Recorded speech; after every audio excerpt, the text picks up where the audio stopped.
नमस्कार, मी रेखा पाटील. आपुलकीच्या कट्ट्यावर आपल्या सर्वांचं स्वागत. युवा विकास कल्याणकारी सेवाभावी संस्थेच्या वतीनं आयोजित आपुलकीचा कट्टा. आज आपल्या आपुलकीच्या कट्ट्यावरती पारावरच्या गप्पा गोष्टी या विषयाला अनुसरून आपण चर्चा करणार आहोत, गप्पा मारणार आहोत आरक्षण, वास्तव आणि राजकारण याविषयी.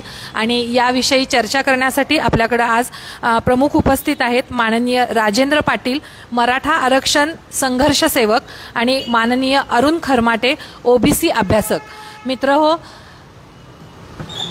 आरक्षण की राजकारण या खरं तर महत्त्वाच्या मुद्द्यावरती आज आपण जी चर्चा करणार आहोत, या चर्चेसाठी उपस्थित असलेल्या पाहुण्यांचं स्वागत करण्यासाठी मी युवा विकास कल्याणकारी सेवाभावी संस्थेचे संस्थापक अध्यक्ष युवराज शिंदे सर यांना विनंती करते की त्यांचं स्वागत करावं.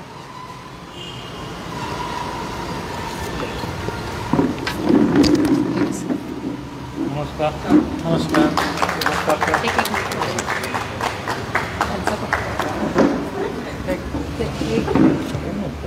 चालू करा मॅडम, वेळ झाला.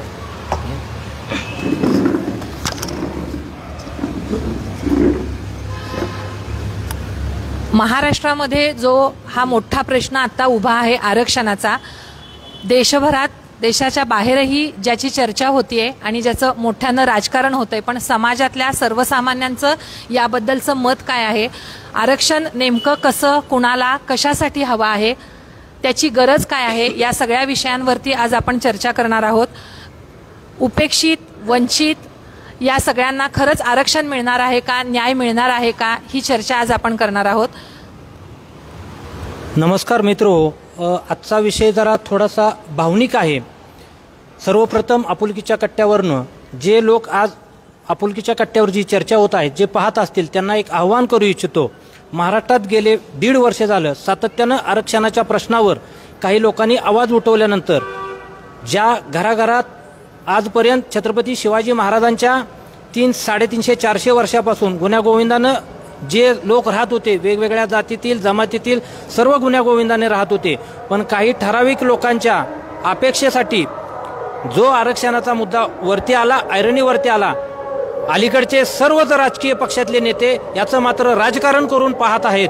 तर याचं कुठंतरी दूषितीकरण होत असताना आपुलकीच्या कट्ट्यावरून आज आपुलकीच्या कट्ट्यावर सर्व जाती जमातीतील लोक इथं जमलेत, गप्पा गोष्टी करतात, ऐन वेळेला अडचणीच्या काळात सातत्याने ते एकत्र येतात आणि ते मदत करतात. ज्या अर्थी सरकारची भूमिका जर महाराष्ट्र सरकारच्या हातात असेल तर ते टोलवाटोलवी का करतात, माननीय मुख्यमंत्री विरोधी पक्षावर ढकलतात, विरोधी पक्षनेते मुख्यमंत्र्यावर ढकलतात. हे कुठंतरी थांबून जनसामान्यांच्या मनात पूर्वीसारखं गुण्यागोविंदानं राहावं, लोकांनी त्याकडे एकतर राजकारण म्हणून सर्वसामान्यांना दुर्लक्ष करावं. राजकारण्यांनी त्यांची जागा नक्कीच इलेक्शनच्या माध्यमातून असेल, वेगवेगळ्या माध्यमातून नक्कीच जनसामान्य संस्था लोक दाखवतील अशी अपेक्षा आहे. आजची चर्चा ही प्रामाणिकपणे जनसामान्यांच्या मनामध्ये जे दूषितीकरण झाले, त्यांच्या मनात काय शंका आहेत त्या आपण या ठिकाणी ओबीसीकडनं या ठिकाणी खरमाटे साहेब बोलतील आणि मराठा समाजातून राजू पाटील बोलतील. माझा पहिला प्रश्न आहे राजू पाटील यांना, आरक्षण आपणास कशासाठी पाहिजे, आरक्षणाची संकल्पना काय आहे, आरक्षणाची संकल्पना कुणाची आहे आणि तुमची भूमिका त्यासाठी काय आहे? सर्वांना माझा सस्नेह जयजाव. आज या निमित्ताने आपण सर्वजण एकत्र जमलेलो आहोत. प्रथमतः मी राष्ट्रमाता राजमाता जिजाऊ या निमित्ताने मी अभिवादन करतो. त्याचबरोबर आरक्षणाचे म्हणजे या देशामधील पहिलं आरक्षण दिलं ते राजश्री छत्रपती शाहू महाराजांना मी या निमित्तानं अभिवादन करतो. आणि जो मला आजचा आपला विषय आहे की राजकारण, मराठा आरक्षण आणि त्याचबरोबर जे आता होत असलेलं म्हणजे राजकारण, आणि ते यांनी आत्ता जो प्रश्न विचारला की मूळ आरक्षणाची संकल्पना काय आहे, की आजची त्याला समाजाला गरज आहे का, नुसत्या मराठा समाजालाच नाही तर इतर समाजाला त्या आरक्षणाची गरज आहे का. तर वास्तविक पाहता मी या प्रश्नावरती विचार करत असताना तुम्हाला सांगू इच्छितो की निश्चितपणानं या समाजामधील असणाऱ्या समाज घटकामध्ये की प्रत्येकजण हा लहान मोठा त्या प्रमाणामध्ये त्याची ताकद असते, आर्थिक ताकद असते, सामाजिक असते, शैक्षणिक असते, आणि ती कुठंतरी एक समानत्या लेवलला जर आपल्याला प्रत्येकाला जर आणायचं झालं तर त्याला संविधानिक पद्धतीनं, शासकीय संविधानिक पद्धतीनं त्याला तरतुदी केली जातात आणि त्या तरतुदी वेगवेगळ्या पद्धतीनं त्याचे निकष ठेवून त्याला वेगवेगळ्या पद्धती सवलती देऊन त्या समाज घटकाला कुठंतरी समानता आणण्याकरता या समाजातला शासनाकडून ज्या तरतुदी असतात. म्हणून आरक्षणाची मूळ संकल्पना सांगत असताना तुम्हाला हे सांगायचं आहे की समाजामधील समानता आणण्यासाठी ज्या संविधानिक पद्धतीने ज्या तरतुदी केल्या जातात त्याला आरक्षण म्हणावं लागेल. आणि निश्चितपणाने मराठा समाजाला आत्ता ह्या गोष्टीची गरज आहे. कारण मराठा समाज हा मागासलेला आहे. मराठा समाज हा खूप दिवसापासून ते वेगवेगळ्या भूमिकेमध्ये काम करत असताना, वेगवेगळ्या अडचणीतून पुढे जात असताना मराठा समाजाला ज्या काही गोष्टी निश्चितपणाने या 20-25 वर्षामध्ये आपल्याला त्या जाणवायला लागल्या आणि म्हणून मराठा समाजाला या आरक्षणाची जरूर लागली. आणि म्हणून आत्ता हा संघर्ष हा मराठा समाज आरक्षणासाठी करतोय.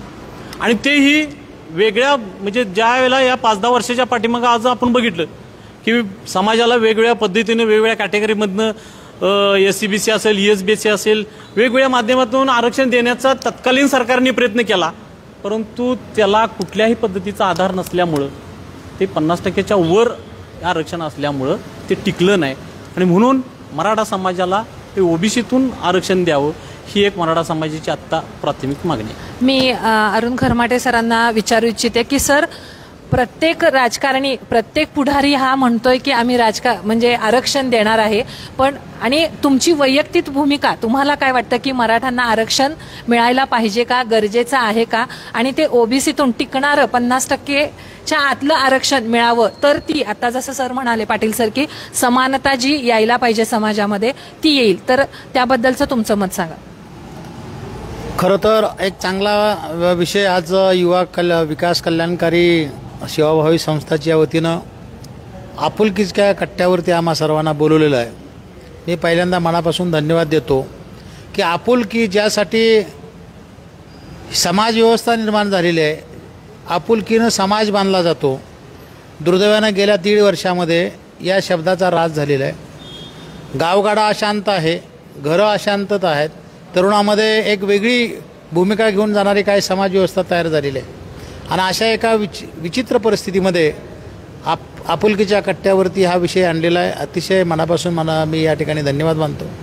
आणि खरं तर मराठा समाजाला आरक्षणाची गरज आहे का? निश्चितपणानं आहे. खरं तर अण्णासाहेब पाटलांनी अत्यंत मेहनतीनं उभा केलेली ही चळवळ एका विशिष्ट पद्धतीनं डायव्हर्ट करून आज आरक्षणाची चळवळ ही वेगळ्या टप्प्यावरती गेलेली आहे. आणि आज मराठा समाज हा वेगळ्या पद्धतीनं आरक्षण मागण्याची भूमिका घेतो आहे आणि OBC समाज त्या आरक्षण मिळालेल्याचं संरक्षण करण्यासाठी धडपड करतो आहे. एक वर्चस्वाची लढाई आहे आणि दुसरी संरक्षणाची लढाई आहे. OBC समाजाची भूमिका हे आम्हाला मिळालेलं आहे त्याचं संरक्षण करणं. आणि दुर्दैवानं गावगाड्यामध्ये सुद्धा असं असतं बघा, एखाद्याला खेचून घ्यायचं असतं त्यावेळी तो समाज प्रक्षोभ होतो. आणि म्हणून अशा नेतृत्वानं मी त्यांचा नामोल्लेख टाळेन, कारण कुठल्याही समाजाचं नेतृत्व करणारा हा माणूस चुकीचा नसतो, परंतु त्यांच्या हातामध्ये एक वेगळी भूमिका दिलेली आहे, ती वर्चस्वाची आहे. म्हणजे OBCच्या वरती वर्चस्व करायचं असेल तर ही अशीच भूमिका घेतली पाहिजे. म्हणून जरागे पाटील साहेबांचे जे आंदोलन निघालेलं आहे ते आता वर्चस्वाकडे निघालेलं आहे. खरं तर अतिशय माझ्या सहकारी मित्रांनी भूमिका मांडली की ज्या शाहू महाराजांनी 1902 साली आरक्षणाची मुवमेंट या ठिकाणी सुरू केली आणि पहिलं आरक्षण दिलं गेलं, त्याचवेळी त्या आरक्षणामधला जो त्यांनी मतितार्थ मांडला होता की जो आपला चारा, जो आपला घास या सगळ्या घोड्यांच्या पुढे टाकला आणि जे सशक्त घोडे होते ते अत्यंत चांगल्या पद्धतीनं तो घास खायचे आणि जे अशक्त घोडे होते ते त्या प्रक्रियेपासून वंचित, घासापासून दुर्लक्षित होते. हे आरक्षणाचं सूत्र आहे. परंतु दुर्दैवानं मांडणी मात्र अत्या विचित्र पद्धतीने चाललेलं आहे. मराठा समाजाला आरक्षण दिलं पाहिजे त्यासाठी सरकारनं घेतलेली भूमिका, पूर्वीच्या सरकारनं दिलेलं 16% आरक्षण, आत्ता दिलेलं 10% आरक्षण, याच्यावरती आमची कुणाचीच हरकत असायला ही नाही. कुणबी समाजाला मिळालेले दाखले त्याच्याबाबतीत आमची शंका नाही, पण 50%च्या आतच तिथं मात्र ही वर्चस्वाची लढाई करून एक असंघटित समाजाच्यावरती एक वेगळा प्रभाव टाकून घेतलं तर 50% मधलेच घेईन, ही जी आळमोठी भूमिका घेतलेली आहे. उदाहरणार्थ गावगाड्यामध्ये आपण उदाहरण देतो, भावाभावाची भांडणं असतात, घराची वाटणी आपण करत असतो आणि गावातली चांगली माणसं त्याला सांगत असतात, बाबा ठीक आहे जागा मोकळी आहे इथं, तुला तिथंच 1-2 खोल्याचं घर बांध. एक खोलीमध्ये राहिलेल्या माणसाच्या घरामध्ये दुसऱ्या घरातल्या वेगळ्या विशिष्ट माणसांनी येऊन तिथं प्रस्ताव राहणं हे जसं असंविधानिक आहे, तसं आत्ता 50% आतलं मागणं हे त्यांना वाटतंय संविधानिक पद्धतीने मांडतोय, पण हे मागणारं आरक्षण असंविधानिक आहे. वाटणं हा भाग सर वेगळा विषय झाला. जर सुरुवातीलाच मी सुरुवात करताना केल्या, जो आपुलकीच्या कट्ट्याचा तुम्ही नामोल्लेख केला, आपुलकीचा कट्टा संविधान, जात पात हे सर्व विसरून ज्यावेळी आपण एकत्र नांदतो, तेच तुम्ही बोलत असताना व्यक्त झाला की जो घोडा सशक्त आहे तो खातोय आणि अशक्त आहे तो त्याला मिळत नाही. आजपर्यंत मराठा समाजानं मोठ्या भावाच्या भूमिकेत सातत्याने राहून तेच करण्याचा प्रयत्न केला, पण ज्यावेळी जो सशक्त घोडा होता त्याचे पिल्लं किंवा जे नेतृत्व करणारे लोक आहेत तेच जाणून बुजून त्यांना जर म्हणजे दुर्लक्ष करतात, असं ज्यावेळी एखाद्या सर्वसामान्यातला एखादा नेतृत्व करणारा माणूस उगवतो, तो कुठलाही राजकीय नाहीये. त्यामुळे आपला आजचा विषय काय की वास्तव आणि राजकारण याच्यावर आपण बोलूया. पाठीमागं काय झालं, कुणी निर्मिती केली, किती टक्के होतं ह्याच्यावर आपल्याला जायत नाही. आज जनसामान्यात काय अस्ताव्यस्ता जी तुम्ही म्हणला आता गावभागात काय स्थिती आहे, अशांतता पसरलेली आहे, त्याच्यावर आपण लक्ष विचलित करूया, म्हणजे लक्ष देऊया, म्हणजे लोकांच्या मनातील गैरसमज जातील. राजकीय लोकांनी मराठा समाजाच्या आरक्षणाच्या बाबतीत जी भूमिका घेतलेली आहे, मला वाटतं जरांगेंच्या आंदोलनात कुठल्याही राजकीय, अगदी तो ग्रामपंचायतचा सदस्य असेल किंवा कुठला आमदार खासदार असेल तर त्यांना स्टेजवर घेतलं गेलेलं नाही आजपर्यंत. पण दुसऱ्या बाजूला ओबीसीचे नेते मात्र एकत्र येतात. तुम्ही संविधानाचा हक्क दिलेला असतो तुम्हाला, तुम्ही मंत्री असता आणि तुम्ही त्यावेळी असं विधान करू शकता का, आणि ते कशासाठी? तुम्ही म्हणता की 374-75 किती जाती आहेत, असंघटित आहेत, कमी आहेत, अशक्ष आहेत, ह्या सगळ्या गोष्टी जरी खऱ्या असल्या तरी मला काय म्हणायचं आहे, 50%च्या आतून मराठा समाजानं का मागणी केली याचं स्पष्टीकरण तुम्हीच दिलं. 50%च्या आतून मागण्याचं कारण एकच आहे की आजपर्यंत 16% देऊ दे, 13% देऊ दे, 10% देऊ दे, अहो ते भविष्यात टिकत नाही.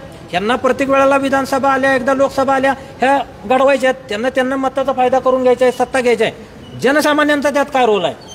जनसामान्यांच्या गावखेड्यात तुम्ही राहणार म्हणताय, आज माळी पिढी 12 बलुतेदार जे सुखासमाधानाने नांदत होते त्यांची अवस्था आज काय की तुमच्या एकामेकाच्या नेत्यासाठी आज जी जातीयता वाढायला लागल्या त्याला कुठं तर आळा बसावा, हीच आपुलकीच्या कट्ट्यावरनं माझी विनंती आहे. ह्या दृष्टीने आपण आज चर्चा करूया.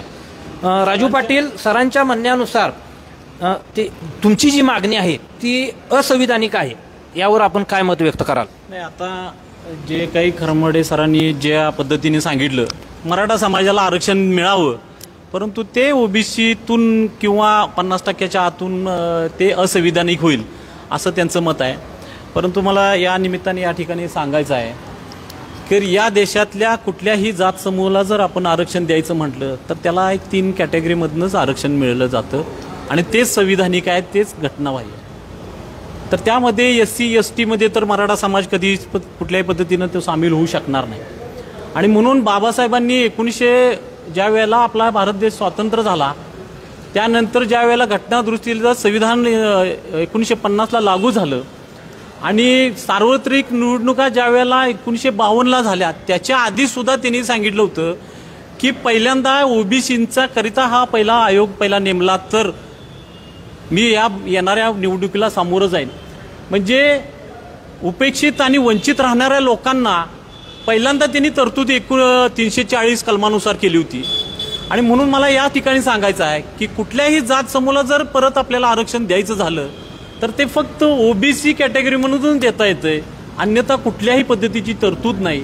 आणि म्हणून मराठा समाजानं आतापर्यंत ज्या ज्या वेळेला आरक्षण दिलं गेलेलं आहे, SCBC असेल, OBC असेल, SCBC असेल, ESBC असेल किंवा अन्य काय मध्यंतरीच्या काळामध्ये 10% आता हा प्रयोग केला, परंतु कुठल्याही पद्धतीचं आरक्षण टिकलं गेलं नाही, कारण त्याला कुठल्याही प्रकारचा पाठीमागचा आधार नव्हता. कुठल्याही पद्धतीचं 50%च्या वरची ही कॅपिंग लिमिट ओलांडल्यामुळे ते टिकलं गेलं नाही. आणि म्हणून समाजाला जर आता तुम्ही आरक्षण द्यायची भूमिका जर खरोखरच जर राजकारणांची असेल तर ती 50%च्या ओबीसीच्या आरक्षणामधनंच तुम्ही घालून त्याला पुन्हा केंद्राकडच्या शिफारसीसाठी पाठवलं पाहिजे. अन्यथा साहेबांनी सांगितल्या पद्धतीनं की तुम्ही ठीक आहे, साहेबांचं एक मत आहे, आपण या ठिकाणी सार्वत्रिक आपण सर्वजण एकमेकांशी चर्चा करतोय, परंतु साहेबांच्यापेक्षाही फार मोठी नेते आहेत की जे या महाराष्ट्र राज्याचे कॅबिनेट म्हणून काम करतात, या महाराष्ट्र राज्याचे विरोधी पक्ष म्हणून काम करतात, या राज्यातील अनेक आमदार खासदार जे आहेत की ते म्हणतात की या मराठा समाजाला जर आरक्षण द्यायचं झालं तर तुम्ही ओबीसीतून देणार नाही, त्यांना 50% आतून देणार नाही. तर ती खरं वास्तविक पाहता त्या नेत्यांना वास्तविक पाहता मी म्हणजे लहान तोंडी मोठा घास होईल, पण त्यांच्यावरती फौजदारी गुन्हे सुद्धा दाखल करता यायला पाहिजेत, कारण ते संविधानिक पदावर असताना सुद्धा ते असंविधानिक बोलतायत. म्हणून मला या ठिकाणी एक सांगायचं आहे की कुठलीही तरतूद नसताना तुम्ही जर 50% आतील मर्यादेत तुम्ही मराठा समाज सामील होणार नाही असं जर म्हणत असला तर ते चुकीचं आहे. त्या समाजाला कधीच न्याय मिळणार नाही. म्हणून पाटील सर, तुम्हाला म्हणायचंय की राज्यकर्तेच 50%च्या आतमधनं म्हणजे आरक्षण द्यायला नाही म्हणतायत आणि त्यामुळे मराठा समाजाचं नुकसान होत आहे. नाही, ती विरोधी पक्षातले असतील किंवा या सत्तेधारी राजकीय कुठल्याही राजकीय नेत्याला मग समाजात गुन्ह्या गोविंदांना लोकांना नांदू द्यायचं नाहीये का? ही त्यांची मुख्य भूमिका आहे. काय मग खरं तर आमचे पाटील साहेबांनी अतिशय चांगला मुद्दा मांडला की ह्याची कुठेतरी चर्चा घडली पाहिजे. ते 50%मधूनच का मागतायत ह्याच्यावर त्यांनी स्पष्ट मांडलं की या 3 म्हणजे ह्याच्यामधूनच आरक्षण देतात, SC ST आणि OBCमधून. खरं तर राज्य सरकारला विशिष्ट परिस्थितीमध्ये स्वतंत्र आरक्षण द्यायची तरतूद आहे, परंतु तो मुद्दाच आता बाजूला बायकॉट केलेला आहे आणि त्यांना असं वाटतं की 50%मधल्या आतलंच आपल्याला आरक्षण मिळतं. खरं तर मराठा समाजाची नेमकी आरक्षणाची मागणी कुठली होती? खरं तर मी मागं जात नाही. कोपर्डीच्या घटनेनंतर या महाराष्ट्रामध्ये जी आरक्षणाची चळवळ उभा आली झाली, टप्प्याटप्प्यावरती मराठा नेतृत्वाने आपल्या मागणीमध्ये बदल केलेला आहे. जरागे साहेबांची सुद्धा मराठवाड्याकरता कुणबी दाखले द्यावेत म्हणून सुसूत्र आंदोलन सुरू झालं. दुर्दैवानं त्या आंदोलनानं इतकं चुकीचं रूप धारण केलं. महाराष्ट्राकरता शिंदे कमिटी नेमली. खरं तर हा देश स्वतंत्र झाल्यानंतर निजाम कालाचे दाखले कुठंही वापरले गेले नाही. निजाम कालाचे परराज्यातून त्याच्या नोंदी आणून या राज्यामध्ये सरसकट आरक्षण द्यावं अशा पद्धतीचा एक नवा डाव की जो बॅकडोर म्हणजे OBCमध्ये डायरेक्ट येण्याचा तो एक खुसकीचा मार्ग आहे. मराठा समाज मागासवर्ग ठरत नाही याचे 6 आयोग नेमले गेले. आजही कालच मी आदरणीय आमचे गायकवाड साहेब आहे, प्रवीण गायकवाडजी, त्यांनी सांगितलं जर 6 आयोगाने मराठाला मागासवर्ग ठरवलं नसेल, आता कसं मागासवर्ग ठरलं शिंदे कमिटीनं? मराठा समाजातले नेते असतील नाही OBC समाजातले नेते असतील, मी सगळ्यांना बरोबर आहेत आणि सगळेच चूक आहेत असं म्हणत नाही, पण अस्वस्थ गावगाडा जर यामधला माणूस आपण पाहिला. आज मी आदरणीय हक्के साहेबांनी आंदोलन केलं त्या जरागे साहेबांच्या गावाजवळ जाऊन, तिथल्या बाल मुलींची जर आपण मनोगत पाहिलं असतील, तिथल्या OBC मुलींची जे मनोगत पाहिले असतील तर तुम्हाला लक्षात आलं असेल की हे आरक्षण कोणासाठी घ्यायचं आहे. शेवटी बाल मनावरती जर इतके परिणाम झाले असतील आरक्षणामध्ये आणि समाज व्यवस्थेमधला माणूसच एकत्र राहणार नसेल तर या आरक्षणाकरता सरकारनंही टोकाची भूमिका घेऊन हे कुठेतरी थांबवणं काळाची गरज आहे. परंतु सरकार आज परीक्षा बघतंय, सरकार आज माझ्या घेते असं माझं मत आहे. कारण जिथं आरक्षणाची लढाई सुरू झाली त्या मराठवाड्यामध्ये आज इतकं विचित्र अवस्था आहे, इतकी वाईट अवस्था आहे, एकमेकाकडं व्यवसायाकडं सुद्धा येण्याची मानसिकता नाही. अशा काळामध्ये सरकारकडं सगळे अधिकार आहेत, परंतु सरकार जरागे साहेबांना थोपवायला तयार नाही, इकडं हक्के साहेबांना थोपवायला तयार नाही. नेमकं सरकारला तरी काय करायचं आहे?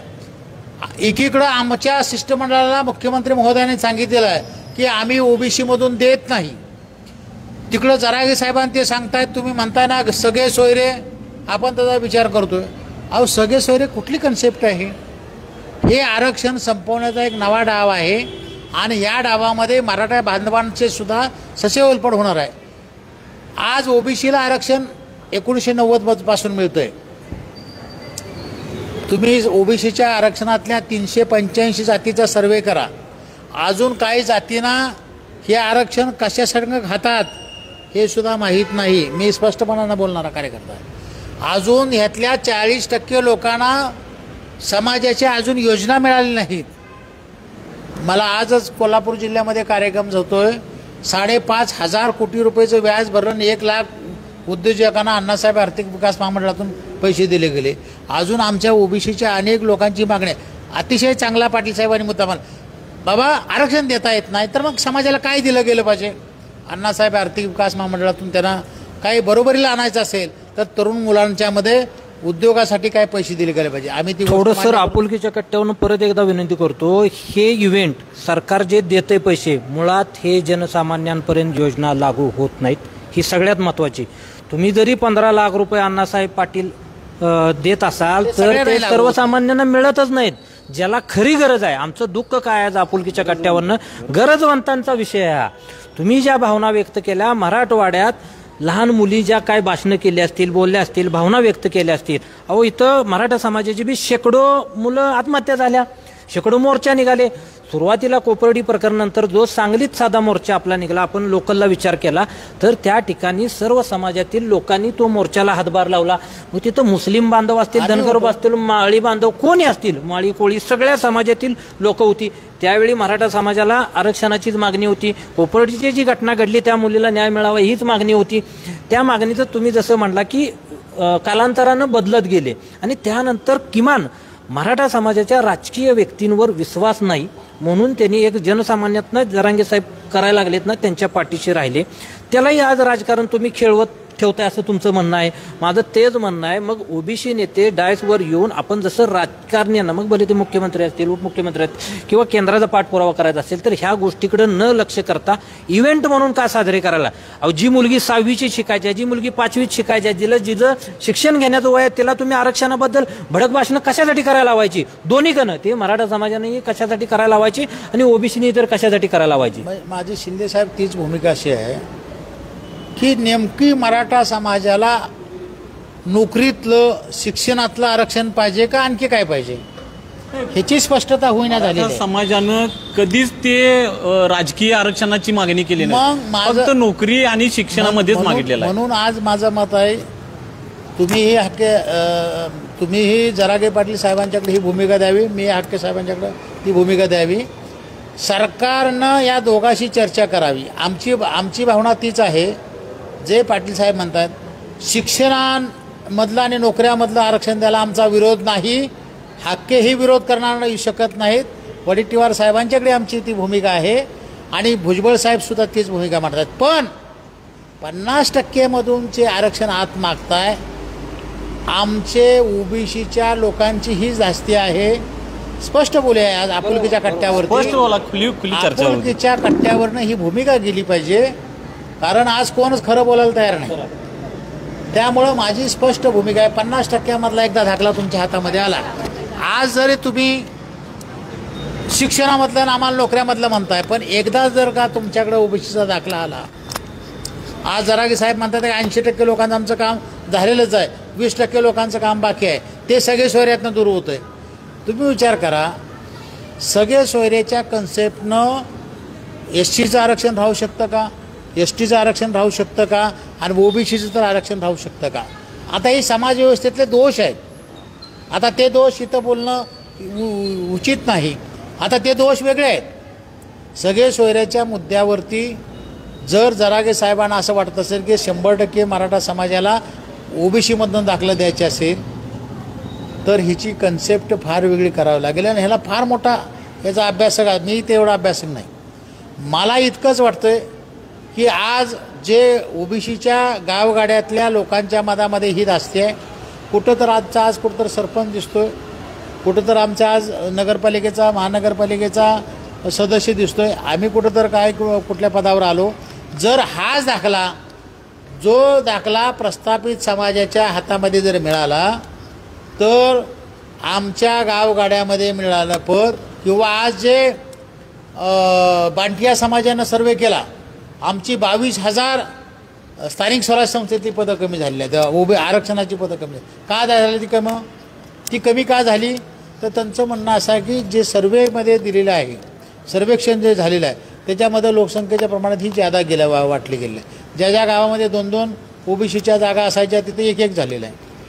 तेच जर दाखला तुमच्या हातामध्ये मिळाला, आज उदाहरणार्थ मी सांगेन, आपल्या जिल्ह्यामध्ये सुद्धा. हे बघा, मला काय म्हणायचं आहे, आता त्यांनी बोलताना त्यांनी काय म्हणले की याच्या आधी पाठीमागच्या 5-6 आयोगांनी मराठा समाजाला मागास ठरवलेलं नाही आहे, की ते त्यांचं असं मत आहे. परंतु दरम्यानच्या काळामध्ये 2018 साली गायकवाड आयोगाने सुद्धा मराठा समाजाला मागासले पण सिद्ध केलं. आता सुद्धा शिंदे समितीने सांगितलं की मागासले पण आहे. प्रश्न असा नाही आहे की या 50 वर्षा पाठीमागं मराठा समाज निश्चितपणाने एखादी त्यांची आर्थिक परिस्थिती चांगली असेल, परंतु आजची परिस्थिती आमची काय आहे, आजच्या परिस्थितीवरती आम्ही आरक्षण मागतोय. निश्चितपणानं आजच्या परिस्थितीमध्ये मराठा समाजामध्ये जर त्या आरक्षणाची गरज असेल, आता आमची समाजातली मुलं जरी कुठंतरी त्या 90-95% पर्यंतचे मार्क पाडत असतील आणि त्यांना जर परत ऍडमिशन मिळत नसेल, एक तर महत्त्वाचा त्यांना त्या पद्धतीनं त्यांना जर आरक्षणाची गरज वाटत असेल तर ती आजची परिस्थिती. बरोबर आहे, तुम्ही म्हणताय 95. माझ्याकडं मी काल पोलीस भरतीचे आकडे माझ्याकडे आहे. मी MBBSची काल यादी लागलेली आहे राज्याची. पहा, मराठा समाज, मी तुम्हाला समाजाला काही दोष देत नाही, ही लढाई आहे. ओबीसीच्या सुद्धा 94% मुलांना ऍडमिशन मिळालेलं नाही. मराठा समाजाचे किती टक्के लोकांना मिळालं नाही, तितक्याच प्रमाणामध्ये ओबीसीच्या मुलांची आज गुणवत्ता आहे. आमची UPSC MPSC मध्ये ओपनमधनं मुलं बसतायत. आम्ही चॅलेंज करू, बुद्धींची लढाई आहे. हिथं आरक्षण हे काय गरीब हटाव कार्यक्रम नाही. आपणही तो मानत नाही, मलाही माहीत आहे. तुम्ही काय तो काय आपण सरसकट कुणाला आरक्षण द्या अशी भूमिका नाही. परंतु ज्या शाहू महाराजांनी ज्याच्यासाठी आरक्षण केलं, तुम्ही म्हणताय की आज अवस्था म्हणजे काल मराठा समाज प्रस्थापित होता, आज बघा निश्चितपणानं हे गोष्ट बरोबर आहे. पण त्याच्यासाठी शिक्षण आणि नोकऱ्यामधलं आरक्षण द्या ना. आमची आजही ती मागणी आहे. आमच्या सुद्धा आज आम्ही आमचं म्हणणं आहे की आज अरुण खरमाटेच्या मुलाला आरक्षणाची गरज नाही, त्यानं त्यांच्या स्किलवर घ्या.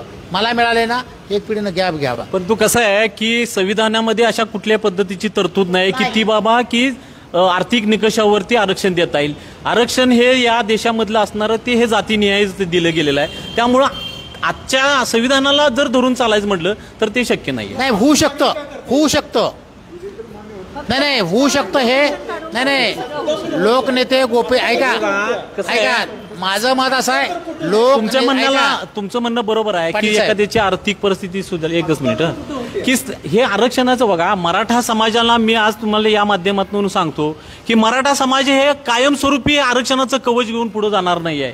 आम्ही तुम्हाला काय म्हणतोय, आताच त्यांनी बोलता त्यांनी सांगितलं की आरक्षण आता खूप दिवसापासून आज आमच्या समाजाला म्हणजे ओबीसी कॅटेगरी लोकांना आरक्षण मिळतंय. ते काही जातींना अजून कित्येक तर जातींना ते माहिती बी नाही, त्याचं प्रतिनिधित्व सुद्धा त्यांना मिळालेलं नाही असं त्यांचं मत आहे. निश्चितपणानं 375 जातीपैकी फक्त 20 ते 25 जातीच फक्त ह्या आरक्षणाचा लाभ आहे. अन्यथा बाकीच्या कुठल्याही जातीला त्यातलं प्रतिनिधित्व मिळालं नाही असं मला म्हणायचं आहे. मग आतापर्यंत तुम्हाला आरक्षण देऊन झाला काय उपयोग? मग सांगण्याचं तात्पर्य हे आहे की तुम्हाला जर त्याचं प्रतिनिधित्व लाभ घेता आला नाहीये, मग आरक्षण देऊन पण त्याचा उपयोग आहे का? उपयोग झाला. मग तुम्ही त्या जातींचा तुम्ही सर्वेक्षण केलं का? तुम्ही सर्वेक्षण केलं की 375 जातीचं एवढे वर्ष झालं तर तुम्ही आरक्षण देऊन तुमचा फायदा होत नाही. तुमचं जर राहणीमान सुधारत नाही, तुमच्या राहणीमानामध्ये शैक्षणिक आणि सामाजिक मध्ये सुधारणा होत नाही, तर तुम्हाला आरक्षण देऊन उपयोग आहे का? तर त्याच्या त्रुट्या सुधारल्या पाहिजेत. त्याच्या त्रुट्या जर तुम्हाला घेऊन त्यातल्या जाती त्यांनी बाहेर काढल्या पाहिजेत आणि एखादी मागाची म्हणजे मराठा समाजासारखी मागासलेली जात आहे ना, तर ती मध्ये त्यात टाकायला पाहिजे. परंतु तुम्ही असं म्हणून चालणार नाही की 50% तुम्हाला आम्हाला घेणार नाही. हे नाही. आरक्षणाची मूळ बाबासाहेबांनी सांगितलेली ही संकल्पना आहे की जातीचं तुम्ही सर्वेक्षण करा, जात सुधारली की त्याला बाहेर काढा, जी मागासलेली जात त्यामध्ये टाका. आम्हाला तेच सांगायचं आहे की 10 वर्ष तुम्ही आम्हाला मराठा समाजाला आरक्षण द्या, पुन्हा आमचं सर्वेक्षण करा, आमची जात सुधारली आम्हाला बाहेर काढा. आमची ही मागणी आहे. आम्ही असं कवच घेऊन आयुष्यभर पुढे जाणार नाही. नाही. अतिशय चांगला मुद्दा तुम्ही मांडला. हीच भूमिका मराठा नेतृत्वाने ओबीसीने घ्यायला पाहिजे. पहिल्यांदा या भारताची जनगणना करावी, लोकसंख्येच्या प्रमाणामध्ये आरक्षण ही कन्सेप्ट भूमिका घ्यावी. आणि तिसरा मुद्दा आहे 50%च्या आत त्यावेळी दिलेलं नाही, आज देणं म्हणजे सरळ हे जे उपेक्षित जाती आहेत त्यांच्यावरती वेगळ्या अर्थानं अतिक्रमण करण्याचा डाव होऊ शकतो. म्हणून स्वतंत्र गट आर्थिक निकषावर आरक्षण देता येतं. खरं तर केंद्रानं अनेक वेळा भूमिका मांडली, आपण दोन्ही समाजाने मिळून ही भूमिका मांडली पाहिजे. एक जनगणना करा आणि आर्थिक निकषावरती आरक्षण द्या. म्हणजे जर अरुण खरमाटेच्या मुला, मी माझं नाव घेऊन बोलतोय, विलासराव देशमुखांनी सुद्धा हा मुद्दा मांडलेला होता की मुंडे साहेब पण होते, वडोद गोष्टी होते एका व्यासपीठावर आणि आबा होते, तर तेव्हा त्यांनी सांगितलं होतं की मुंडे साहेब तुम्हाला गरज आहे का जातीवरती आरक्षणाची, काय गरज आहे म्हणजे तुम्हाला, तुमचा पैसा प्रचंड परिस्थिती चांगली आहे, तर आर्थिक निकषावरती का मागणी करू नये. सगळ्या समाजाने ही काळाची गरज आहे. एक तर गावगाडा शांत राहणार असेल, आणि जरांगे पाटील साहेबांना आम्ही दोषच देत नाही, ते त्यांच्या समाजाची आक्रमक भूमिका घेऊन चाललेत. हाके साहेब हे आता वेगळ्या विचारांना पुढे आले, तेही बाबा समाज इतका भयभीत झालेला आहे. 18 पगड जाती. अहो आपण छत्रपती शिवाजी महाराजांचे वंशज आहोत सगळे. छत्रपती शिवाजी महाराजांच्या स्वराज्य निर्मितीमध्ये कुठल्या जाती, आता ते इतिहास मी सांगत नाही, पण आपण इतकं चांगलं असताना कोण ह्याला रोखत नाही, सरकार का रोखत नाही. तुम्हाला मी एक उदाहरण देईल, थोडंसं विषयाचं विषयांतर होईल, पण एक सांगतो. सचिन माळी नावाचा आपल्या जिल्ह्यातला एक सुपुत्र आहे, माझ्या तासगाव तालुक्यातला. त्यांनी एक अशी आक्रमक भूमिका मांडली या देशामध्ये, राज्यामध्ये, हातामध्ये डब घेऊन शीतल साठेंनी त्यांनी भूमिका मांडली. मी वेगळा विषय मांडतोय, तर हे कोणच बोलत नाही, मी अनेक नेते, हा विषय तुम्ही घ्या. जर हाके चुकीचं मांडत असतील, त्यांना रोखायची जबाबदारी कोणाची आहे. जर जरांगे पाटील साहेब म्हणते 50%तच घेणार, कोण आवडतो नसेल तर तुमच्या 19% आरक्षणाला आम्ही चॅलेंज करू. जर यांना शांतता करायचं असेल तर या दोघांचंही बोलणं कुठं थांबवलं पाहिजे. ह्या भूमिकेवर कोण येतच नाही, हे आपुलकीच्या कट्ट्यावरची माझी भाषा आहे. आणि या भूमिकेची ते संमत नसतील, सगळी शेवटी सरकार कोणाच्या जेव्हा चालतं. सरकार म्हणजे काय, सरकार कोणासाठी निघाले. सर नुसतं बोलून उपयोग नाही, तोच विषय आहे. दोघांनाही थांबवलं पाहिजे. एक आपण जनसामान्यांची आता चर्चा करतोय, प्रामाणिकपणे बोलतोय, तुम्ही जसं म्हणताय हेच अपेक्षा आहे. हाके साहेबांना असू दे, जरांगे साहेबांना असेल, कोणी तर, अहो त्या समाजाचं ते प्रतिनिधित्व करतात, तो समाज त्यांच्या पाठीमागं राहतोय. आता तुम्ही जर त्यांनी 19ला का चॅलेंज करायला लागलेत, मुळात त्यांची अपेक्षा काय आहे, त्यांची मागणी काय आहे, त्याचा विचार सरकारनं नक्की केला असेल. इथं जे राजकारण चालू आहे ते कुठंतरी थांबलं पाहिजे. त्या दृष्टीनं आपण आजची चर्चा करूया. तुम्ही जे म्हणताय का नाही, हाके साहेबांना मी असं जातो भेटतो, तुम्ही जरांगे साहेबांना भेटा, हे होणार आहे का. सरकार तेच कराल, मग सरकार आपल्याला खेळवायला लागले का. मग ह्या दोघांनी शान व्हायला पाहिजे ना. मग हे काय करते, हे सरकारचे दोघं बाहुले झालेत का, यावर चर्चा आहे. आपण पुढे जाऊया चर्चेच्या. त्यातनं अंतिम आरक्षण जर द्यायचं झालं तर ते कसं देता येईल, संविधानिक कसं आहे, किंवा ते भविष्यात कोर्टात टिकल. सरकारनं विशिष्ट परिस्थितीमध्ये सरकारच्या हातामध्ये काय अधिकार आहेत. 102 कलमा आधारे विशिष्ट परिस्थितीमध्ये राज्य सरकारला ते अधिकार होते. राज्य सरकारनं काढले, केंद्राला दिले, केंद्रानं पुन्हा काढून आपल्याला दिलेले आहेत. विशिष्ट परिस्थितीमध्ये एखाद्या जातीला आरक्षण द्यायचा, स्वतंत्र गट निर्माण करायचे, हे सगळे अधिकार सरकारकडे आहेत. पण यावरती कोणच बोलायला तयार नाही. जनगणना करा. वास्तविक गेल्या वेळी सरकारनं ती भूमिका मांडली होती. आता त्यांनी सांगितलं की जनगणना होणार नाही या सरकारनं, केंद्राच्या. आता एक पक्ष असा म्हणतो की आम्ही जनगणना करून सगळ्या लोकांना आरक्षण देऊ. म्हणजे हे मताचं राजकारण सुरू झालेलं आहे. आम्हाला आरक्षण कसं देता येईल सांगा. आरक्षण कसं मिळेल ते मला सांगा. आणि सगळ्याला आरक्षण देणं मी तुम्हाला पहिल्यांदा सांगितलं शक्यच नाही. हे बघा, किती आरक्षण येणार, त्यांची लोकसंख्या किती आहे, त्या लोकसंख्येच्या मानाने ह्यांना अर्धा पाऊण टक्का म्हणजे काय मिळणार आहे. 50%च्या पेक्षा वर आरक्षण देणं हे किती असंविधानिक आहे. मग 50%मध्ये ओपन मध्ये कोण आहे. हा ऐका, मधल्या काळात सरकारने अशा भूमिका घेतल्या. आता पाटील साहेबांना ऐका तुम्हाला नाही, तसं नाही. सरकारनं 2015 साली एक निर्णय काढला, ओपन इज ऑल ओपन असताना सरकारने एक असा आदेश काढला आहे ना माझ्याकडं, मी दाखवतो ना. सरकारनं सांगितलं जो ओपन जातीमध्ये जन्मला तोच ओपन, आणि त्या आधारे 2014 शासन निर्णय होता. सुप्रीम कोर्टानं सांगितलं होतं की मागासवर्गीय उमेदवार कुठल्या प्रवर्गात अर्ज भरत असेल तर त्याची निवड तिथं ओपन म्हणून निवड ग्राह्य धरली जाईल. बांगे नावाच्या अधिकाऱ्यानं महाविकास आघाडीच्या सगळ्या ओबीसी नेत्यांनी लॉबिंग करून 19/12/2018ला एक नोटिफिकेशन काढलं. त्या 19/12/2018च्या याच्यामध्ये त्यांनी फक्त संधी द्यायची सांगितली. म्हणजे मागासवर्गीय महिला असेल, खेळाडू असेल, प्रकल्पग्रस्त असेल, अंशकालीन पदवीधर असेल, भूकंपग्रस्त असेल, अपंग असेल, या सगळ्यांना तिथं अर्ज करायची मुभा असेल. कोर्टानं स्पष्टपणे सांगितलं असेल मागासवर्गीयांना आरक्षित समूहासाठी असणारे अर्ज जर आरक्षणाच्या सवलती सोडून ओपनमधनं फॉर्म भरला तर त्याला ओपनमधनं कन्सिडर करा. म्हणजे स्पर्धेची संधी दिली. असं कुठेही म्हटलं नाही की गुण जास्त पडले की करा. घटनेत गुण आधारित आरक्षणाची तरतूद नाही. म्हणजे ओपन का ठेवलं तर मागासवर्गीय एक दबका घटक आहे. त्यांनी त्यांच्या परिस्थितीने एवढे पिचलेले आहेत की ते त्या वर्गाची स्पर्धा करू शकत नाहीत. आरक्षण ही त्या स्पर्धेला पात्र बनवायसाठीची निर्माण केलेली एक संकल्पना आहे.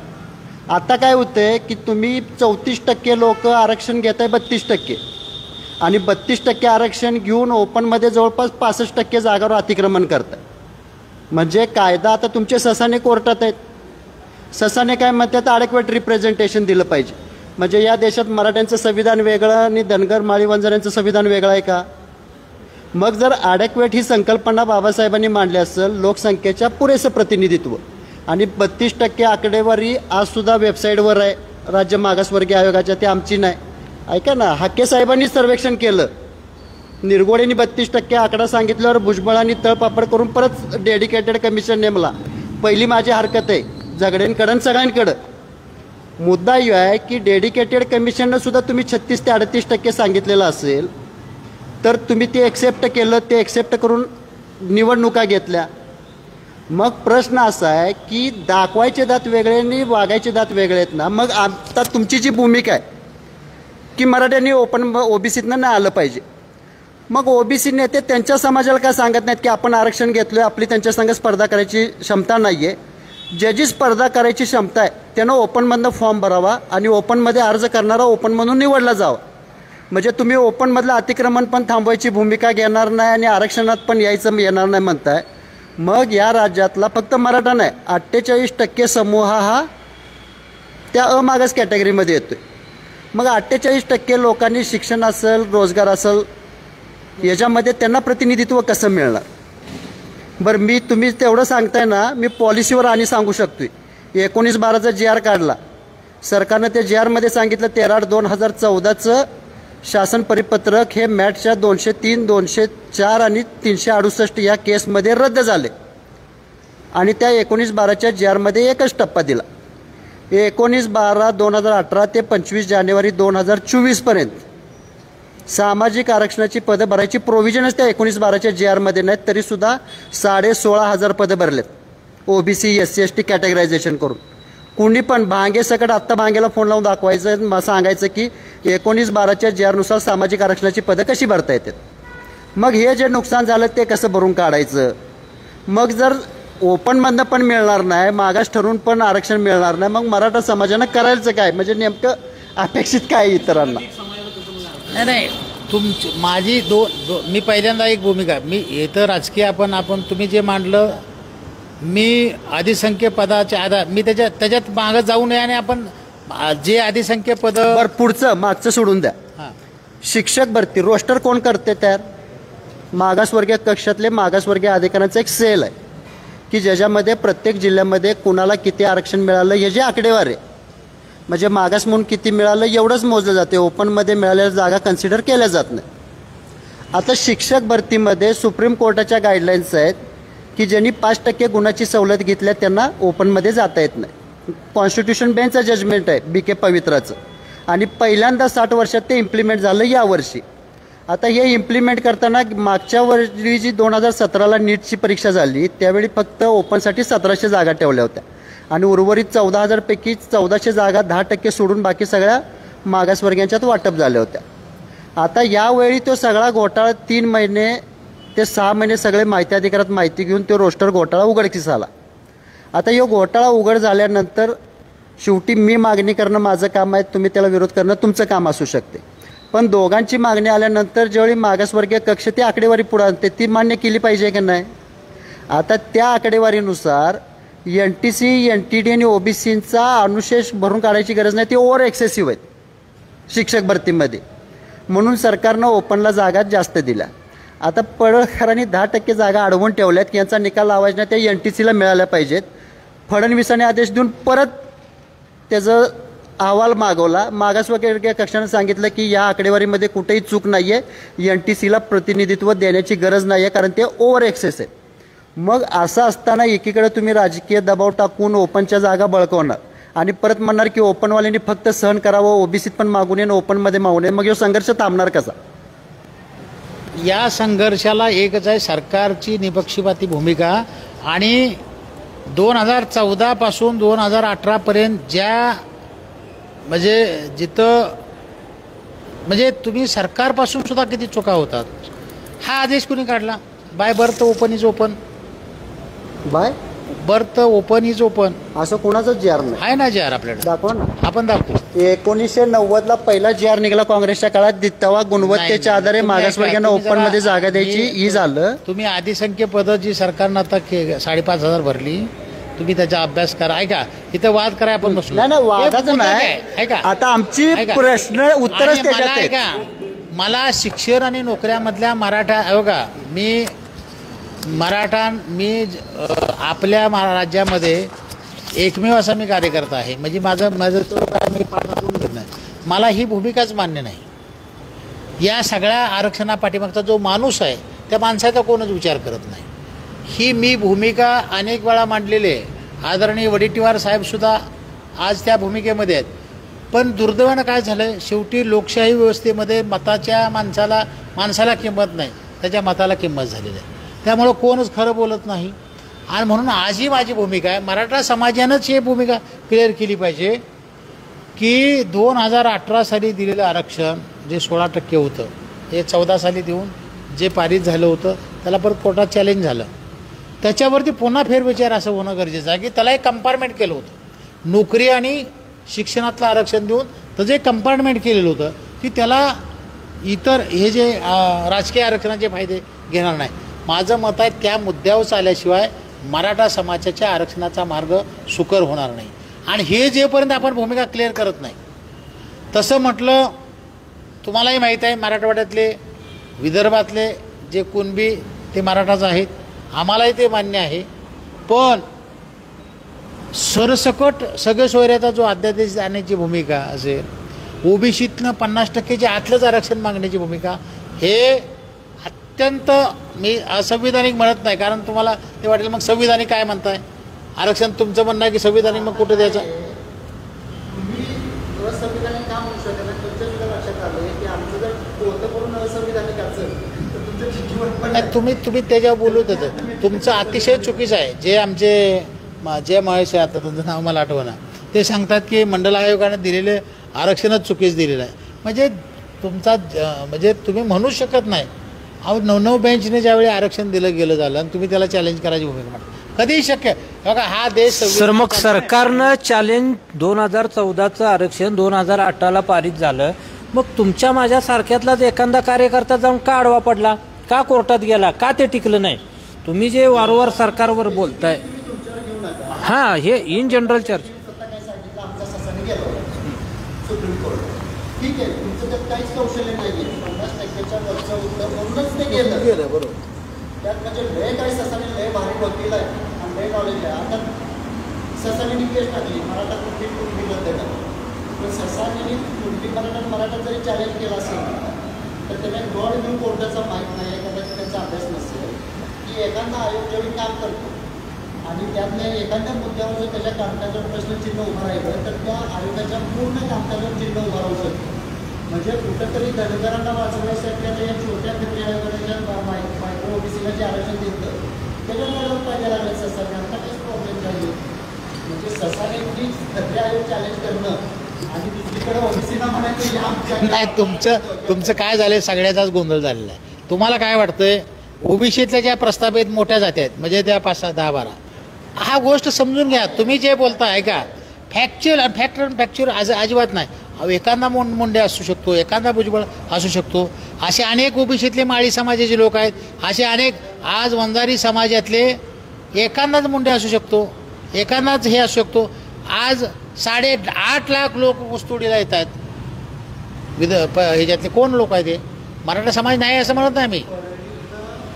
हे बघा, प्रश्न असा आहे की सांगण्याचं तात्पर्य असं आहे काय की फक्त एक आमदार निवडून येतील पंकजा मुंडे आणि एकनाथ मुंडे त्यांचे वडील त्याच्याकडून. पण ऊसतोड कामगारांच्या मराठ्यांचे प्रश्न मांडून 3 आमदार निवडून येतात मराठ्यांचे. माजलगावमध्ये प्रकाश सोळंके, आष्टीमधनं तुमचे सुरेश धस. म्हणजे प्रश्न सगळ्यांचे तेच आहेत. मुद्दा काय आहे? नाही हो का, मुंडे साहेब तुमच्या वंजारी समाजामध्ये मुंडे साहेबच म्हणजे आर्थिक दृष्टीनं सक्षम आहेत असं तुम्हाला म्हणायचं त्यातला भाग नाही आहे. एकंदरच आपल्या हा सगळ्या जातीसमूहांचा विचार चाललेला आहे की प्रत्येक जातीमध्ये वर चढून आपण मगाशी तुम्ही ज्या पद्धतीने घोड्याचं उदाहरण तुम्ही आम्हाला सगळ्यांना दिलं की एखाद्या जातीसमूहामध्ये एखादा श्रीमंत असू शकतो, 10 गरीब असू शकते. त्या 10 लोकांच्यासाठी हा संघर्ष चालू आहे. जसा मराठा समाजामध्ये आज गरजवंत विचार चालू आहे की गरजवंत मराठ्यांना गरज आहे. काही लोकांना आज आमच्या म्हणजे नगरसेवकापासून ते अगदी कॅबिनेट मंत्र्यापर्यंत सुद्धा कोण म्हणत नाही की मराठा समाजाला ओबीसीतनं आरक्षण पाहिजे. का म्हणत नाही? कारण त्याला गरज नाही आहे त्या गोष्टीची. फक्त म्हणायचं आरक्षण आम्हाला पाहिजे, फक्त त्याला गरज नाही. गरज कोणाला आहे? सामान्य माणसाला आहे. मी काय म्हणतो, आणि म्हणून संविधानिक पद्धतीने सामान्य माणसाला काय पाहिजे ते तुम्ही ती भाषाच बोलत नाही. सामान्य गरजवंत मराठ्याचा हा लढाच नाही माझा असं म्हणा. मी जरा ऐका आपल्याला गावगाडा असं म्हणू नका. ऐका एकच मिनिट. मी आता इथं आपण उपस्थित असणाऱ्यापैकीच एक मी तुम्हाला उदाहरण देतो. याही मॅडम आता एक सामान्य कुटुंबातल्या आहेत. या मॅडमच्या मुलीलाच त्यांना कुठेतरी ऍडमिशन पाहिजे होतं आणि SC-BCच्या आरक्षणमधनं त्यांना मिळालं. 6 मार्क जर कमी पडले असते तर त्यांना आरक्षण मिळालं नसतं. आत्ताच त्यांनी मला त्या गोष्टीत चर्चा करताना सांगितलं. त्यांनी सविस्तर सांगतील. मी आरक्षण आणि ह्याच्या म्हणजे मी सर्वसामान्य बुद्धीतनं एक प्रश्न मांडतेय बरं का सर. मगाशी तुम्ही सांगितलात, उदाहरण सांगितलात सशक्त अशक्त, आणि यांनी पण सांगितलं.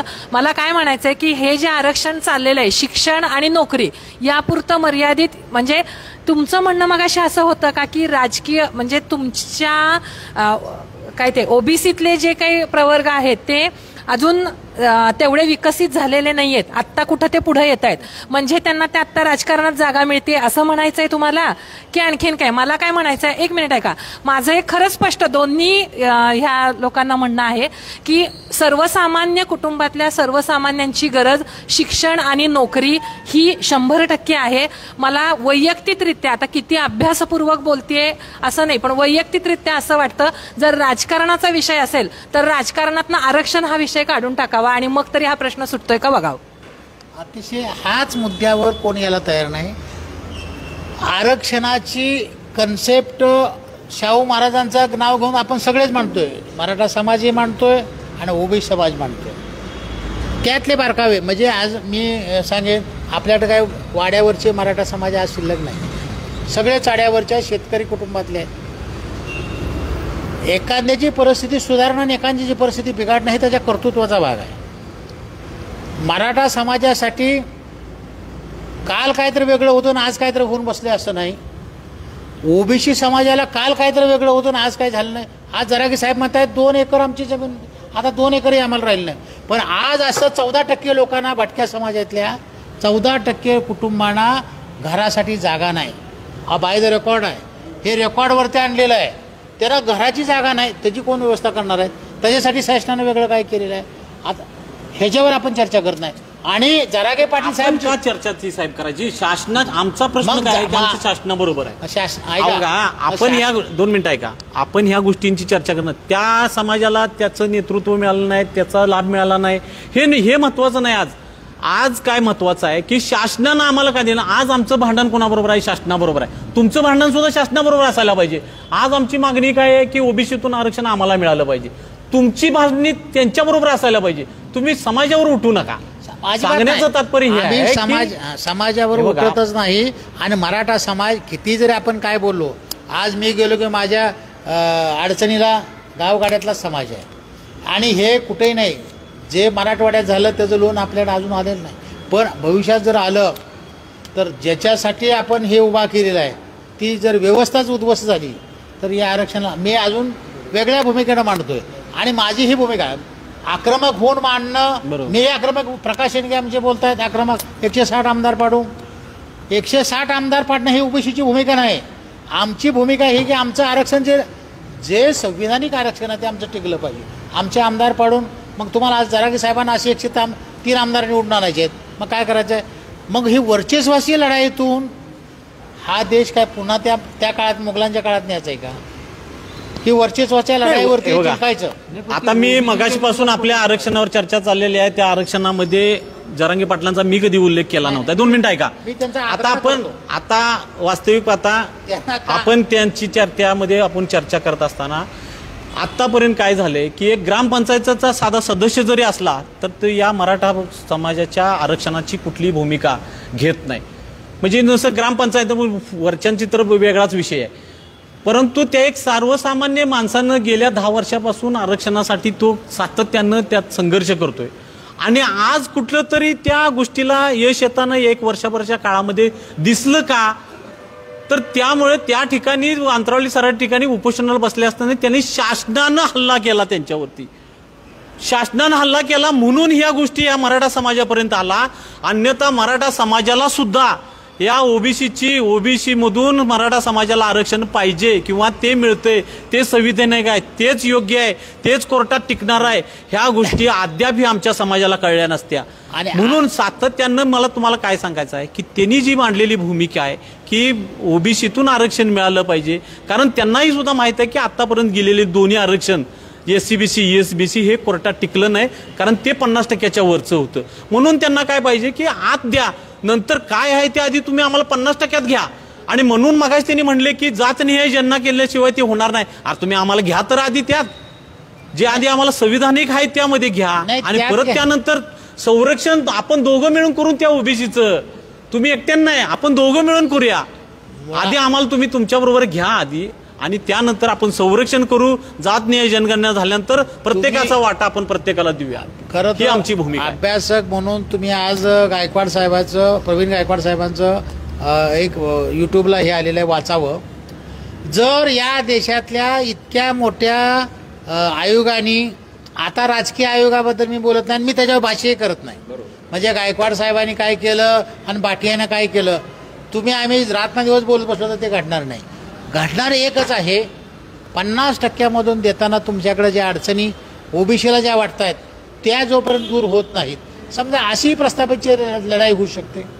उद्या एकनाथ शिंदे साहेबांच्या तुम्ही वेगळा दबाव आणला, असंही दिलं, संविधानात कोणतर कोर्टात जाईल, ते टिकणार नाही. पण त्याच्याही पेक्षा पुढं सरकारच्या हातात अजूनही वेळ गेलेली. सरकारने दोन्ही समाजाला एकत्र बसवावं. हे देता येत नाही, हे देता येतं. ओबीसीनी वेगळी भूमिका मांडायची गरज नाही, मराठा समाजाने वेगळी. हे जोपर्यंत होत नाही आणि ते करायची आज कुणाचीच मानसिकता नाही. प्रत्येकानं लोकशाहीचा चुकीचा अर्थ घेऊन राजसत्तेवरती बसायचं आहे आणि ही आता भूमिका लपून राहिलेली नाही. कारण जरांगेंच्या आंदोलनाचा मी मराठवाड्यामधला सगळा अभ्यास केलेला आहे. माझी अशी भूमिका झाली, याला कोणतर फूस लावते आणि या आरक्षणावरती कोणतं स्वार होतंय आरक्षणावरती. तुम्ही म्हणताय त्या गोष्टी काय लपून राहिलेल्या नाहीत. मनोज जरांगे पाटलांनी सुद्धा सांगितलेले की मला जर तुम्ही हे सरकार जर आम्हाला आरक्षण देणार नसेल तर मी 288 उमेदवार उभा करणार. कारण त्यांना सुद्धा माहित आहे की जोपर्यंत त्या विधानसभेमध्ये माणसं आपली जात नाहीत किंवा आपल्या विचाराची कोण जर दखल घेत नसेल, सध्याचं सरकार किंवा सध्याचे आमदार असतील, ही जर कोण दखल घेत नसेल तर मला माझी स्वतंत्र माणसं त्या लोकांना तिथं पाठवावं लागतील आणि मगच तिथं मला आरक्षण मिळवायची भूमिका मांडावी लागेल. मराठा समाजाचे 288 तर आमदार येत नाहीत, 64 जागा हे राखूनच आहेत. ऐका, आणि जरी 200 आमदार मराठा समाजाचे आले निवडून, तरी सुद्धा मराठा समाजाला ओबीसीतनं आरक्षण घेताना येत नाही. त्याचा संविधानिक फार मोठा बेस आहे. मला वाटतं चर्चा, पाटील साहेब, चर्चा वेगळीकडे चालली. माझं परत ओबीसीतून आरक्षण देता येत नाही, ही कुठली संविधानिक त्या पद्धतीची तरतूद आहे ती कृपया आपण या ठिकाणी सांगा. नाही, माझी भूमिका स्पष्ट या ठिकाणी काय गोष्टीची आहे की एक तर जनगणना व्हावी, 2 नंबर जनगणना झाल्यानंतर मराठा समाज, आता ऑलरेडी मराठा समाज आणि कुणबी समाजाचा 2004चा आदेश काय सांगतो, दोन्ही जाती एक आहेत. त्याचा आधार घेऊन विदर्भानं आरक्षण घेतलेलं आहे. मराठवाड्यामध्ये तुम्ही आता जुन्या नोंदी काढून एकदम आमची सरळ भूमिका आहे. तुम्ही मराठवाड्याला देताय का, पश्चिम महाराष्ट्राला देताय का, तुम्ही आम्हाला देताय का, असा विषय नाही. मराठा समाजाचा एकूण महाराष्ट्रामध्ये राहणाऱ्या मराठा समाजाला तुम्ही आरक्षण द्या. ती कुणबीमध्ये आहे म्हणून देऊ नका, द्या, आणि इथं मराठा आहे म्हणून आम्हाला द्या, अशातली भूमिका नाही. तुम्ही उलट सर्वेक्षण आम्हाला आता केलं ना, आमची मागणी बदलावी गायकवाड लागेल आयोगानुसार आणि तुम्ही 2000 तुम्हाला सर्वेक्षण लवकर केलेलं आहे. ऐका, आमची आता मागणी बदलावी शिंदे लागेल. समितीनं आमचं नाही, नाही, सर्वेक्षण आता केलेलं आहे. आम्ही मुद्द्यावरती आलेलोच आहे. तुम्हालाही थोडंसं हिंट देतो, लवकरच तुम्हाला कळेल. ज्या मंडल आयोगाने शिफारशी लागू केलेल्या आहेत त्यातल्या फक्त 2% आरक्षणाच्या, फक्त 2% मागण्या फक्त मान्य केलेल्या आहेत ओबीसीच्या. म्हणजे आम्हाला 10%चं 19% आरक्षण दिलं, 11%चं, आणि भटक्या समाजाला 11% दिलं. परंतु नुसते मंडल आयोगाच्या ह्या शिफारशी नाहीत. आम्हाला सुद्धा आता जरागे साहेब शक्तीचे जेव्हा, म्हणजे मी पहिल्यांदाच बोललो, अनावधानपणे नाही बोललो, मी जाणीवपूर्वक बोललो की आरक्षण ओबीसीची चळवळ ही आमचं आरक्षण वाचवण्याची आहे आणि जरागे साहेबांचे आरक्षण हे म्हणजे आक्रमणाची. बघा, तुम्ही मगाशपासून तोच उल्लेख करताय की ओबीसी समाजाची किंवा तुमच्या त्या नेत्यांची ओबीसी आरक्षण संरक्षण करण्याची आहे आणि जरांगेंची किंवा मराठा समाजाची एकूणच भूमिका आहे की वर्चस्वाची आहे. मराठा की आम्हाला म्हणजे मराठा समाज आज वर्चस्वाच्या भूमिकेसाठी आरक्षण मागतोय आणि तुम्ही संरक्षणासाठी ओबीसीतल्या, कारण तुम्हाला आरक्षणाची असंच आरक्षणाचीच म्हणतो मी, त्याचं म्हणत नाहीये. तर तुम्ही एक थोडक्यात तुम्ही काय केलं आहे की तुम्ही आरक्षणाचं हे आरक्षण म्हणजे ओबीसी आरक्षण हे फक्त आमचंच आहे असं तुम्ही मानून बसलाय. असं नाही. आता तुमचा म्हणजे तुम्ही 50% समाज मराठा समाज आहेत. मराठा ओबीसी आरक्षण हे कुणाची त्याच्यावरती कुणाची मालकी नाही मुळात. आम्ही मान्यच करतो. हे कुणी असं म्हणाय नाही की बाबा हे आम्ही संरक्षण करणार आहे किंवा हे आमचं आहे आणि याला कुणी हात लावायचं नाही असं तुम्ही म्हणणं हे चुकीचं आहे. सरकार क्लिअर करावं. नाही बघा, सरकार मतासाठी बसलेला आहे. होण्यापेक्षा तुमच्या माझ्यामध्ये नाही वाद नाही, हा चर्चा आहे आपल्या. नाही हे वादच आहे. नाही वाद नाही साहेब, असं काय तुम्ही वाद म्हटल्यानंतर आमच्यासारखी बारक्या लोकांनी विचार काय करायचा, ही आपली चर्चा आहे. वाद म्हणजे आज आपले वाद नाहीत, पण मुळामध्ये सांगण्याचं तात्पर्य आहे की ओबीसी आरक्षणाचं तुम्ही सर्वेक्षण करताय ही चांगली गोष्ट आहे, पण तुम्ही ते आता स्वतः मांडू नकास की किंवा हे बाबा हे माझंच आहे, याच्यावरती फक्त माझाच हक्क आहे असं म्हणू नका. तुम्हाला मी मगाशी मी म्हटलं की सर्वांनाच सांगितलं की आरक्षण हे फक्त 10 वर्षासाठी असते. तुम्ही 10 वर्षानंतर त्या जातीचं सर्वेक्षण केलं का नाही केलं, म्हणून आम्ही म्हणतोय फक्त आम्हाला 10, आज 2024 चालू आहे, आम्हाला 34 पर्यंत तुम्ही आम्हाला आरक्षण द्या. आमचं त्यामध्ये तुमची सर्वेक्षण करा. जर आम्ही खरंच सुधारलो, आमची सामाजिक आणि शैक्षणिक सुधारणा झाली तर आम्हाला काढून टाका, आम्ही असं लिहून देऊ सगळ्यांना. शिंदे साहेब ऐका, तुम्ही अतिशय चांगली चर्चा केली, पण ह्याच्यावर कधी चर्चा होत नाही आणि ती चर्चा माझ्यासारख्या माणसानं करावी म्हणजे पुन्हा वेगळा वाद होऊ शकतो. ऐका, तुम्ही ऐका, एक डॉमिनेटिक समाज व्यवस्था जर जात आरक्षणाची लढाई निर्माण झाली तर उद्या असंघटित 385 जाती संघटित होऊ शकत नाही. आज जरागे साहेबांचं एक जात एकत्र होणं फार अवघड नाही. आज धनगर समाजाने एकट्या ठरवलं एकानं तेही लाखोचे मोर्चे काढू शकतात. आमचं दुर्दैवानं वाईट हेच आहे, आम्हाला आज आरक्षणाची लढाईमध्ये आमची दमछाक झालेली आहे. कारण ह्या 5-7 जाती सोडल्या तर अशा एक समाज आहे की त्याला आरक्षणाचा तिने फायदेही घेतले नाहीत आणि ते आज वंचित आहे. म्हणजे त्यांना समाजानं तुम्ही जागृत करून द्यायला पाहिजे होतं, सरकारनं दिलं नाही. आम्ही शिकले पांढरे पेशीचे काय समाज तुम्हाला वाटतंय, तुम्ही बोलण्यापेक्षा आम्हीच बोलतो ना. आमच्यातल्या 10-15 ॲक्टिव्ह जाती आहेत, त्या जातीने ह्याचे लाभ घेतले असं तुमचं म्हणणं आहे. त्यामुळं रोहिणी आयोगासारखा आयोग पुढं आणण्याचा प्रयत्न चालू आहे. हे आयोग आणणं म्हणजे ते त्यांना न्याय देणं नाही. किंवा तुम्ही मगाशी जरागे साहेबांची जी भूमिका म्हटलं, तुम्हाला असं देत ना आम्ही 288 जिंकूनच घेऊ. पुन्हा त्या काळाकडे आपण निघालो की ज्या काळामध्ये ही व्यवस्थाच नव्हती.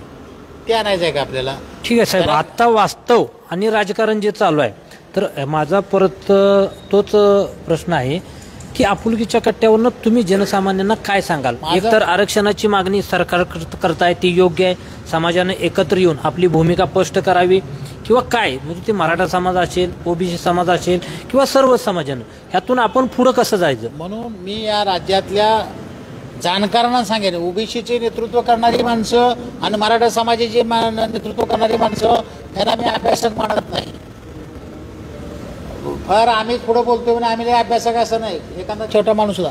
आता एकच व्यवस्था आहे, हे सगळं थांबवणं आणि पवारसाहेब असतील, काँग्रेस पक्ष असेल, शिवसेना असेल आणि हे सगळं सरकार असतील, यांनी एकत्र बसून हे होत नाही आणि हे होतं आहे सांगावं, आम्हाला तोंडाला लावू नये. ही व्यवस्था जोपर्यंत होत नाही तोपर्यंत आरक्षणाचा प्रश्न मिटणार नाही. जरांगे साहेब तीच भूमिका मांडतील, हाके साहेब ती भूमिका मांडतील. राजू पाटील 2 मिनिटात तुम्ही तुमचं मत सांगा. कसं आहे की मगाशीपासून आपण चर्चा करतोय की मराठा समाजाला आरक्षण मिळालं पाहिजे, ओबीसीतून मिळालं पाहिजे आणि त्यावरती ओबीसी समाज संपूर्ण अगदी कॅबिनेट मंत्र्यापासून ते आज खालपर्यंत सगळ्या लोकांनी त्या मराठा समाजाच्या ओबीसीच्या भूमिकेला विरोध केलेला आहे. परंतु सर्वसामान्य जे काही गावगाड्यातल्या मगाशपासून चर्चा करतो की गावगाड्यातल्या प्रत्येकाला म्हणजे माझे मित्र आज ओबीसी आहेत, माझे मित्र आज मागासवर्गीय समाजातले आहेत, त्यांचं आमचं कुणाचं काही लेणं देणं नाही. कारण त्यांना सुद्धा माहीत आहे की या राजकीय लोकांनी ह्या आरक्षणामध्ये पाडलेली फूट आहे, या लोकांच्या मुळंच हे राजकारण कुठंतरी अडकलेलं आहे. म्हणून सामान्य माणसाची ह्यामध्ये फरफट होत्या. मराठा समाजाला आरक्षण मिळालं तर ते फक्त ओबीसीतूनच मिळेल भविष्यामध्ये, तेच टिकणार आहे, तेच भविष्यामध्ये काही काळ आम्हाला दिलं, पुन्हा आमचं सर्वेक्षण केलं, समजा जर आमची जात त्यातून सुधारली तर त्यातून आम्हाला त्यातून बाहेर काढावं, जी मागासलेली जात असेल परत टाकावी. ही संविधानिक साधी प्रक्रिया आहे. ती प्रक्रिया ओबीसी समाजातल्या लोकांनी मान्य करावी, ओबीसी समाजातल्या लोकांनी समजून घ्यावी. ओबीसी समाजातली सगळी नेतृत्व आहेत त्या लोकांनी या सगळ्या गोष्टींचा विचार करावा आणि मराठा समाजाला असणारा ओबीसी प्रवर्गातून आरक्षण देण्याला जो त्यांचा विरोध आहे तो त्यांनी थांबवावा. समाजाला एकदा न्याय द्यावा, 10 वर्षासाठी समाजाला आरक्षण द्यावे, ही माझी थोडक्यात भूमिका आहे. आज आपुलकीच्या कट्ट्यावरनं सर्वसामान्यांच्या मनातली खतखत मी म्हणेन की इथं समोर आली. ज्या राज्यकर्त्यांना आपण आपलं सगळं सर्वस्व म्हणजे आपण आपलं एक मतदान देतो आणि आपला राज्यकारभार चालवायला देतो, त्यांनाच जर ह्या समाजाचं काही पडलेलं नाही असं म्हणेन मी डायरेक्ट.